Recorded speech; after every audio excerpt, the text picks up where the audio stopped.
নমস্কাৰ অন্য এক গুৰুত্বপূৰ্ণ খবৰৰ সৈতে ষ্টুডিঅ'ত মই চন্দন। এবাৰ ব্যক্তিগত বিদ্যালয়ে কৰিলে অবৈধভাৱে বালি খনন। অসম জাতীয়তাবাদী যুৱ ছাত্ৰ পৰিষদ নলবাৰী সমিতিৰ তীব্ৰ বিৰোধিতা। নলবাৰীৰ বৰভাগ খণ্ডৰ চিলড্ৰেন গাইড একাডেমী নামৰ বিদ্যালয়খনৰ কৰ্তৃপক্ষই গুৰু গোসাঁই নামানি পাগলদিয়া নৈৰ পৰা দৈনিক চলাই গৈছে এই খনন কাৰ্য।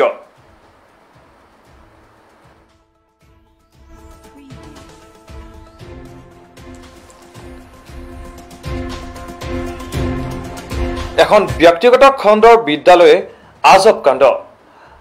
আজি আমি আপোনালোকক দেখুৱাম এই বিদ্যালয়খনে কিদৰে বিদ্যালয়ৰ চৌহদ নদীৰ বালিৰে অবৈধ খনন কাৰ্য চলাই বালিৰে পুতি আছে।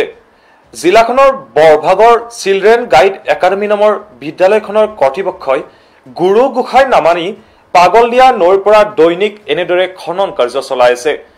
পাগলদিয়া নৈৰ বুকুৰ পৰা মেচিনেৰে বিদ্যালয়খনে অবৈধভাৱে যোৱা প্ৰায় এমাহ ধৰি এনেদৰে খনন কাৰ্য চলাই গৈছে। কিন্তু এই ক্ষেত্ৰত বিদ্যালয় কৰ্তৃপক্ষক জিলা উপায়ুক্ত আৰু ডিএফক অৱগত কৰা বুলি তেখেতসকলে জনায়। আৰু এই বিষয়ে অধিক জানিব বিচৰাত নলবাৰী বন বিভাগৰ আঞ্চলিক বন বিষয়াই কোনো ধৰণৰ অনুমতি নিদিয়াৰ কথা কয়। তেনেহলে এখন ব্যক্তিগত বিদ্যালয়ে কাৰ নিৰ্দেশত এনে অবৈধ কাৰ্য অব্যাহত ৰাখিছে?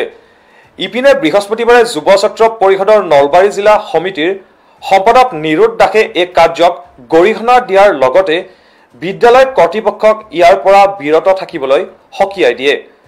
বন বিভাগৰ ছত্ৰছায়াতে এই কাৰ্য বিদ্যালয়খনে চলাই থকাৰ অভিযোগ উত্থাপন কৰে AGYCPৰ বিষয়ববীয়াসকলে। নলবাৰী জিলাৰ বৰভাগস্থিত চিলড্ৰেন গাইড একাডেমী নামৰ এখন ব্যক্তিগত বিদ্যালয় নলবাৰীৰ পাগলদিয়া নদীৰ যি অবৈধভাৱে খনন কাৰ্য চলাইছে, এই খনন কাৰ্যত আমি তীব্ৰ নিন্দা কৰিছোঁ। ইতিমধ্যে চিলড্ৰেন গাইড একাডেমীয়ে তেখেতসকলৰ যি স্কুলৰ বিল্ডিং বনাই আছে, সেই বিল্ডিঙৰ কাৰণে তেখেতসকলে যি প্লেনটো ফিল আপ কৰাৰ কাৰণে আচলতে তেখেতসকলে যি পাগলদিয়া নদীত অবৈধভাৱে খনন কাৰ্য কৰিছে। মোটামুটি আপোনাৰ 500 কিলোমিটাৰ দূৰলৈকে 500 মিটাৰ দূৰলৈকে তেখেতসকলে যি পাইপ লগাই আচলতে মেচিনেৰে পাগলদিয়া নদীত খনন কাৰ্য চলাইছে। আৰু খনন কাৰ্য এই যি খনন কাৰ্য চলাইছে খনন কাৰ্য অবৈধ আৰু অবৈধভাৱে তেখেতসকলে যি এই কাৰ্য কৰিছে, এই কাৰ্য আচলতে নলবাৰী জিলাৰ আঞ্চলিক বন বিষয়া আঞ্চলিক বন বিষয়াৰ নিশ্চয় তত্বাৱধানত হ'ব লাগিব। কাৰণ তেখেতসকলে ইতিমধ্যে আজি কিছুদিনৰ পৰা আপোনাৰ 20-25 দিনৰ পৰা তেখেতসকলে এনেকুৱা ধৰণে যি খনন কাৰ্য চলাই বালি নি তেখেতসকলৰ হিচাপ সম্পূৰ্ণ কৰিছে। আচলতে এইটো অবৈধ আৰু অবৈধ কাৰ্যক আমি তীব্ৰ নিন্দা কৰিছোঁ। আমি বন বিষয়াক আৰু আঞ্চলিক বন বিষয়াক আমি এই গোটেই কথাটোৰ ওপৰত তদন্ত কৰিবলৈ আমি আহ্বান জনাইছোঁ, দাবী উত্থাপন কৰিছোঁ। তেখেতসকলে অনতিপলমে এই যি অবৈধ খনন কাৰ্য বন্ধ কৰক আৰু বন্ধ কৰি এক উচিত তদন্ত কৰি যি লোকে নাথাকক তাতে তেখেতসকলৰ ওপৰত এক শাস্তিমূলক ব্যৱস্থা গ্ৰহণ কৰাৰ কাৰণে আমি জিলা প্ৰশাসন আৰু বন বিষয়াক আমি আজিৰ এই আপোনালোকৰ চেনেলৰ জৰিয়তে আমি আহ্বান জনাইছোঁ আৰু দাবী উত্থাপন কৰিছোঁ। নলবাৰী জিলাৰ বৰভাগস্থিত